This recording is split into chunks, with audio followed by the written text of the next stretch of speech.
오늘 스가랴서 우리가 이제 15번째, 이제 마지막 한 장이 남았는데요. 오늘 13장 1절서부터 좀 살펴보도록 하겠습니다. 스가랴서 13장 1절. 우리 한번 같이 읽어볼까요? 첫 절이니까 시작.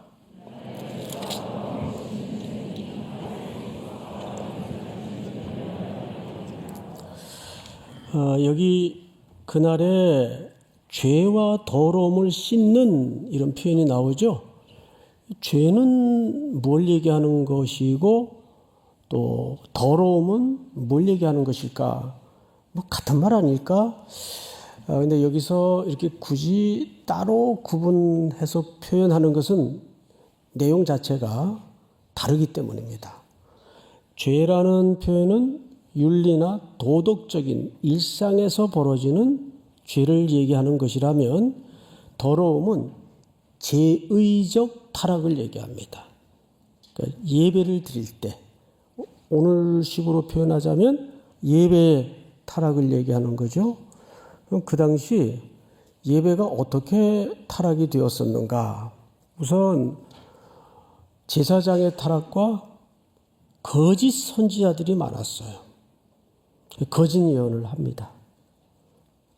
그런데 그 배후에는 오늘 구약에서 유일하게 등장하는 여기 표현이 앞으로 나오는데 더러운 영이 배경으로 자리 잡고 있습니다. 그 더러운 영에 붙들려서 거짓 선지자들이 선지자도 아닌데 당시에 선지자들의 상징적 옷인 털옷을 입고 선지자 노릇을 하고 옳고 그름의 문제와는 상관없이 자기의 더러운 이익을 위해서 탐하는 일들이 벌어집니다. 더 끔찍한 것은 이방인들이 섬기는 제사의 형식을 그대로 카피해서 여호와를 섬기는 예배의 형식 속에 섞어놔요. 혼잡스러웠겠죠. 오늘날에도 이런 요소들이 충분히 가능합니다. 명목은 하나님을 얘기하고 폼은 예배의 형식인데 그 내용을 들여다보면 이게 사람을 찬양하는 건지 하나님께 경배를 드리는 건지 하나님을 즐거워하는 예배인지 자기의 어떤 이익을 탐하는 예배인지 헷갈리게 만들어. 그리고 사람의 이름이 기념되고 하는 이 세속화된 예배, 비슷한 현상입니다. 그래서 죄를 말할 때는 정확하게 도덕적인 타락을 얘기하는 것이고 더러운 부정한 것, 이건 제의적 타락을 얘기하는 거예요. 이 사실 구분을 해놨지만 이 둘은 한 묶음이라고 봐지는 것이 예배의 타락에서 무슨 타락이 올까요? 삶의 타락이 옵니다. 정확합니다. 근데 이거를 고칠 방법이 없어요. 그러니까 하나님께서 여기 그날에 죄와 더러움을 씻는 샘이 등장을 합니다. 여러분, 샘이라는 것은 물이 퐁퐁퐁 흘러나오거나 솟구치는 현장이죠. 그 샘이 다윗의 족속과 예루살렘 주민을 위하여, 다윗의 족속 예루살렘 주민은 오늘식으로 얘기하면 하나님의 언약 백성들을 통칭하는 표현이에요. 그 하나님의 백성들을 위해서 열리리라 수동형을 썼어요. 그러니까 샘은 내가 물 좀 퍼올려 볼까? 스스로 자발적으로 샘물을 퍼올릴 수가 없어요. 이 샘은 주권자이시고 창조자이신 만군의 여호와께서 터쳐내시고 열어주셔야 샘물이 솟구치는 거예요. 그걸로 어떻게 하겠다는 겁니까? 원래 샘물의 이곳에서의 용도는 씻어내는 겁니다. 부정함을 씻어내고 더러운 것을 씻어내고 죄를 씻어내는 역할을 해요. 공통적으로. 자, 그런데 2절을 한번 볼까요? 만군의 여호와가 말하노라. 왜 이런 표현을 썼는가 하면 하나님께서 하나님의 타락한 다윗의 족속과 예루살렘 주민을 위해서, 오늘 시각으로 얘기하면 하나님의 백성들을 위해서 만군의 여호와께서 샘물을 터쳐주시겠다. 그래서 그 샘물로 내 백성을 씻어낼 것이다. 그러면서 2절을 보시면 만군의 여호와가 말하노라. 그날에 내가 우상의 이름을 이 땅에 끊어서라는 표현이 등장을 하죠. 기억도 되지 못하게 할 것이며 거짓 선지자와 더러운 귀신을 이 땅에서 떠나게 할 것이라. 끊어낼 것이고 떠나게 한다는 말은 발본색원에서 완전히 제거할 것이다. 제가 이 내용을 어제 설교로 이제 준비하면서 어쩌면 대한민국의 현실을 그대로 담아냈을까? 대한민국은 거대한 지금 우상의 문화에 깊이 빠져 있어요. 채널을 여기저기 틀어봐도 무당이 안 나오는 데가 없고 점치는 방식의 예능이 안 나오는 데가 없어요. 그리고 이것이 아주 예능이라는 친밀한 방식을 통해서 슬며시 우리 한복판에 들어와 있습니다. 아니지 뭐 예능인데 뭐. 여러분 볼까요? 우리 신명기서 13장을 한번 띄워주세요. 제가 좀 쭉 읽겠습니다. 이스라엘 백성들의 상태. 너희 중에 선지자나 꿈꾸는 자가 일어나서 이적과 기사를 네게 보이고 그가 네게 말한 그 이적과 기사가 이루어지고 너희가 알지 못하던 다른 신들을 우리가 따라 섬기자고 말할지라도. 여러분, 이적과 기사를 어둠의 권세 잡은 자도 일으킨답니까? 안 일으킨답니까? 일으켜요. 귀신도 역사해요. 그러니까 그걸 분간하지 못하고 막 귀신이 역사를 일으키고 이적을 일으키는 걸 보고 와서 이게 진짜라고. 그냥 막 야단을 치면은 목사님 사실이에요. 제가 한번 이 말에 열받은 적이 있어요. 뭐요? 지금 뭐라 그러셨어요, 집사님? 사실이라고요. 그 사실이면 그게 진리라고 누가 얘기합니까? 귀신도 역사해요. 이게 팩트에만 들여다보고 속는 거예요. 현상만 보고 속는 거예요. 악령도 역사합니다. 뭐 귀신같이 맞힐 수 있죠. 귀신이니까. 자, 그런데 본문을 어디 갔어? 이 신명기서를 한번 띄워주세요. 다음 절. 너는 그 선지자나 꿈꾸는 자의 말을 청종하지 말라. 이는 너희의 하나님 여호와께서 너희가 마음을 다하고 뜻을 다하여 너희 하나님 여호와를 사랑하는 여부를 알려하사 너희를 시험하심이니라. 4절. 너희는 너희 하나님 여호와를 따르며 그를 경외하며 그의 명령을 지키며 그의 목소리를 청종하며 그를 섬기며 그를 의지하며 끊고 갑시다. 그런 귀신과 어둠의 영들의 팩트가 담아진 장난들은 딱 한 가지 이유밖에 없어요.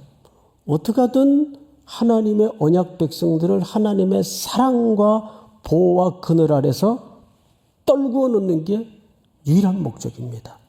자꾸 한눈을 팔게 만들어요.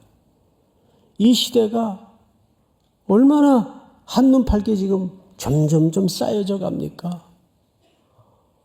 딱 보면 어둠의 영이 지배하고 있는 게 딱 보입니다.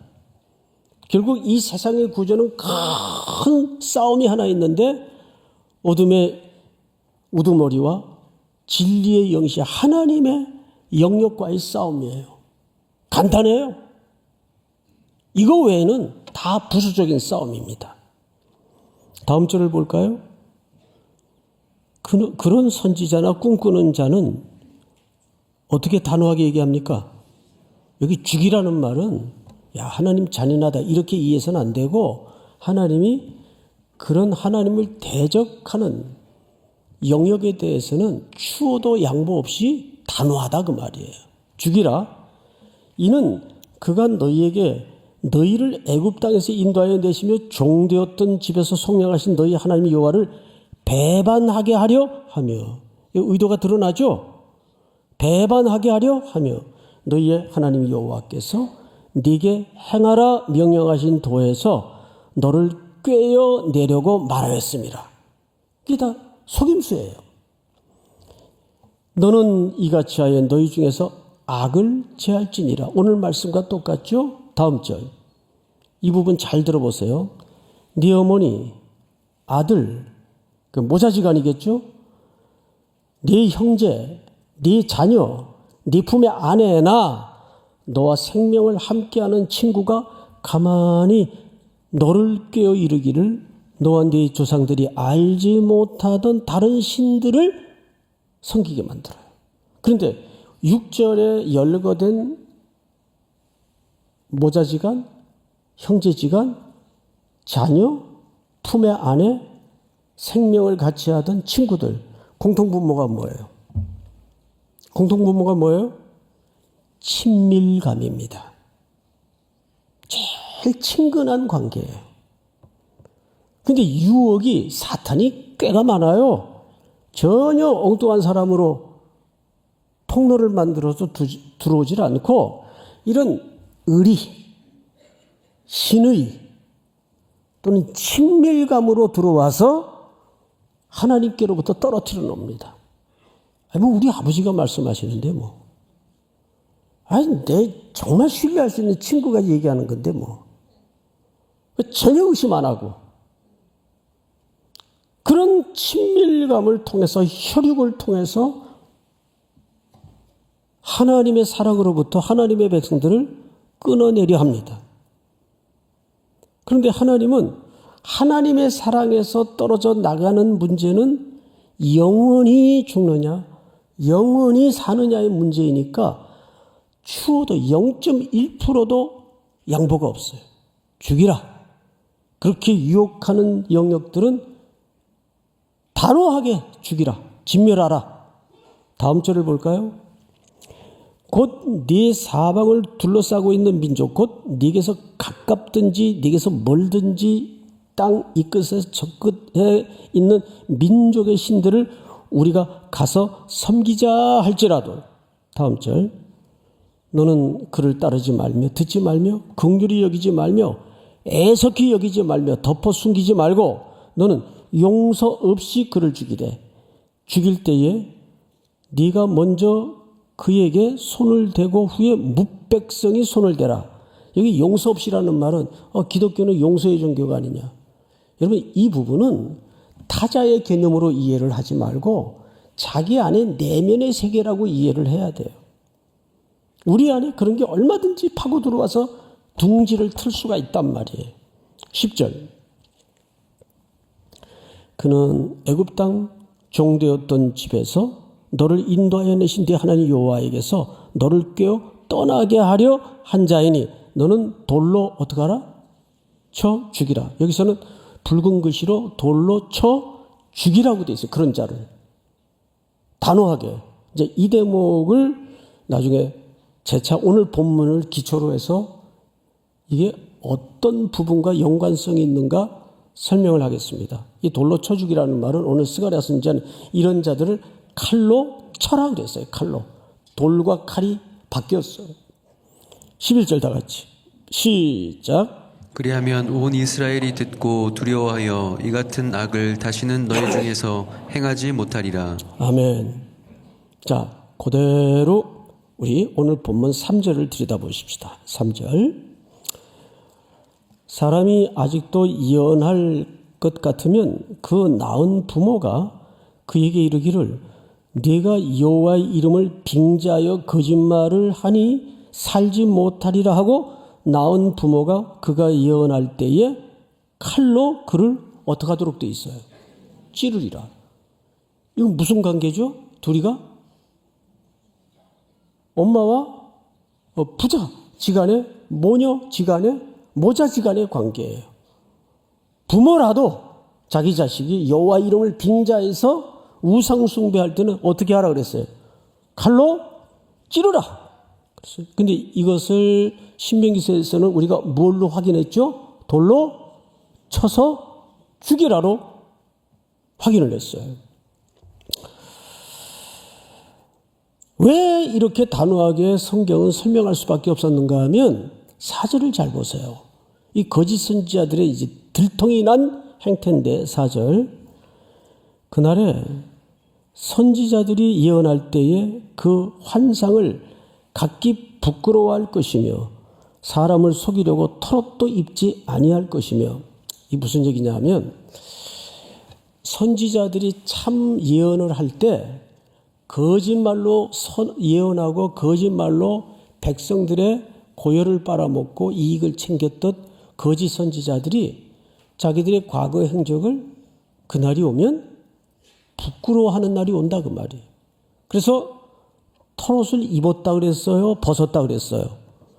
털옷도 입지 아니할 것이며, 과거에는 털옷 껴있고, 털옷은 선지자들의 복장입니다. 그러니까 선지자인 척하고, 아닌데 선지자인 척하고 돌아다니면서 거짓 예언해가지고 돈벌이하고, 옳으냐 틀리냐의 문제보다는 이게 내게 이익이냐 아니냐의 문제에 붙잡혀서 그렇게 행했던 사람들이 그 옷도 벗고 선지자 노릇 안 한 척, 거짓 선지자 노릇 안 한 척 한단 말이에요.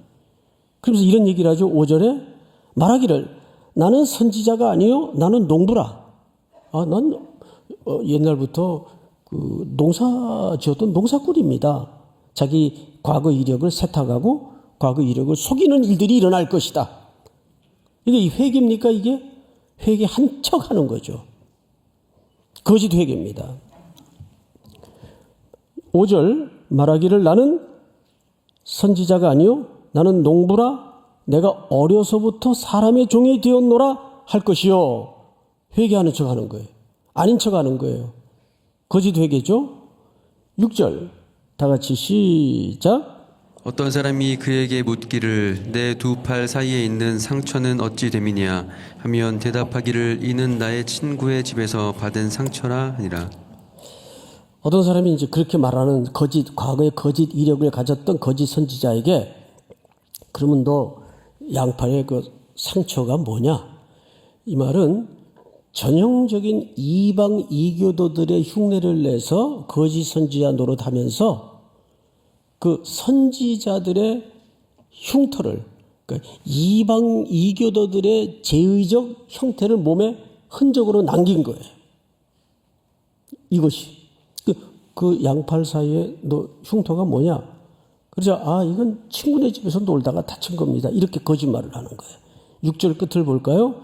이는 나의 친구의 집에서 받은 상처라 하리라. 그날이 오면 참 목자와 거짓 선지자들이 다 드러나요. 자, 그런데 이제 앞을 좀 보십시다. 제가 이 대목에서 스가랴 선지자를 보든지 다른 선지서를 우리가 들여다보든지 사람은 바뀐다 안 바뀐다? 안 바뀌어요. 사람은 안 바뀌어요. 우리 보통 이런 말 자주 합니다.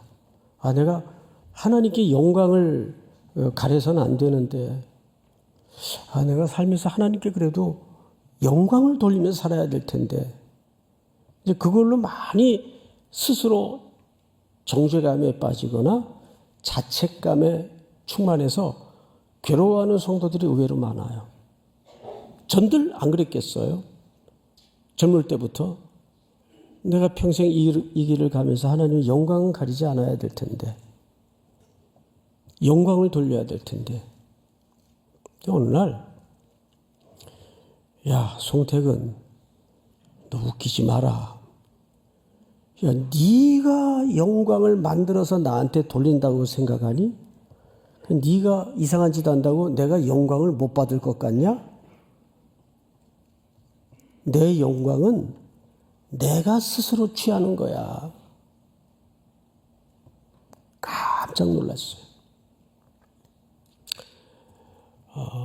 거기서 사실 큰 문턱을 하나 넘어섰습니다. 그러니까 우리가 보통 착각하는 게 뭐냐 하면 내가 이러면 하나님께 영광이 가려질 것 같고 내가 이렇게 하면 하나님이 영광을 받으실 것 같고 아니에요. 하나님은 여러분들이 자빠져 있어도 넘어져 있어도 스스로 영광을 쟁취하셔서 영광을 받으시는 분이에요. 믿습니까? 예. 여기서 하나님이 제게 자유를 주시더라고요. 사람은 안 바뀌어요. 뭐 다 거기서 1보, 100보, 1보, 2보 차이지 뭐 이렇게 대단하겠어요. 뒤에 보면 인간은 옳고 그르면 명분으로 싸우는 것 같지만 그 끝에 가면 사도행전 16장에 귀신 들린 여종 하나를 사도 바울이 고치면서 고발당하죠. 관원들에게. 고발할 때 뭐라고 고발하는지 아세요? 우리의 이익이 소망이 끊어졌으므로 아니에요. 이 사람들이 우리 로마 시민이 행하지 못할 불법을 옳고 그름의 문제로 고발을 해요. 그런데 성경 기자는 정확하게 뭐라고 이유를 소개해 놨는가 하면 이익의 소망이 끊어졌으므로 귀신을 내쫓으니까 돈벌이가 끊어진 거예요. 우리는 유익을 쫓는 존재가 아니고 이익을 쫓을 뿐이에요. 그래서 뭘로 포장하죠? 이거 옳지 않습니다. 광장에서 소리치듯 큰 소리를 치는 것 같지만 속내는 정확해요. 이 인간이에요. 깜짝 놀랐어요. 내가 영광을 가리고 영광을 돌리고가 아니구나. 하나님은 만유의 주가 되시고 창조주가 되시고 우리의 아버지가 되시니까 그 영광을 그 아버지께서 스스로 취하셔서 스스로 받으시는구나. 그럼 어떻게 하셨어요? 7절을 보시라고요. 오늘 본문이죠. 만군의 여호와가 말하노라 카라 깨어서 내 목자 내 짝된 자를 치라. 자, 앞을 보세요. 내 목자 하나님과의 관계를 얘기하는 거죠. 내 짝 누굽니까? 성부 아버지에 대한 그 속성과 본질이 지위가 같으신 성자 예수 그리스도 참 목자를 얘기하는 거예요. 그런데 이게 웬일입니까? 카라 깨어서 내 목자 내 짝된 자를 치라. 12장 10절을 보시면 같은 표현이 내가 다윗의 집과 예루살렘 주민에게 은총과 강구하는 심령을 부어주니 그들이 그 찌른 바 그를 바라보고 그를 위하여 애통하기를 십자가의 사건을 얘기하지 않습니까? 찌른 자도 울고 찌른 자가 다 그걸 봐요. 그런 애통과 후회와 회개의 날이 올 거라고 말이에요. 그래서 예수님은 십자가에서 여지가 없고 변할 수 없고 고쳐지지 않는 우리의 지독한 죄악을 위해서 십자가에 죽으셨어요. 그러니까 하나님은 얼마나 거룩과 자기 백성을 사랑하시는가에 대해서는 허리도 양보가 없으신 분이에요. 아들을 거기다가 대속의 죽음으로 칼을 받아 창에 찔려 철철철 보혈의 피를 흐르게 만들으셨습니다. 그 흘리신 보혈의 피가 오늘 샘물이 되어서 우리를 죄와 더러움에서 씻어주신 거예요. 이거 외에는 해답이 없어요. 믿습니까? 이 시대도 마찬가지예요. 진영 논리에 빠지지 말고 예수 그리스도의 피 흘리심에 하나님의 죄에 대한 사랑이 단호함이 없었다면 우리에게는 샘물이 열리지 않았을 겁니다. 오늘도 이 말씀이 하루하루 일상 속에서 깊이 되새겨지고 기도의 간절한 겸허함으로 무릎 꿇어지는 은총이 있기를 주의 이름으로 축복합니다. 다 일어나십시다.